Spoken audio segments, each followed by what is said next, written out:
حميم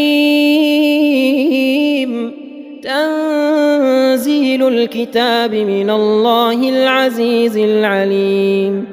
غافر الذنب وقابل التوب شديد العقاب ذي الطول لا إله إلا هو إليه المصير ما يجادل في آيات الله إلا الذين كفروا فلا يغررك تقلبهم في البلاد كذبت قبلهم قوم نوح والأحزاب من بعدهم وهمت كل أمة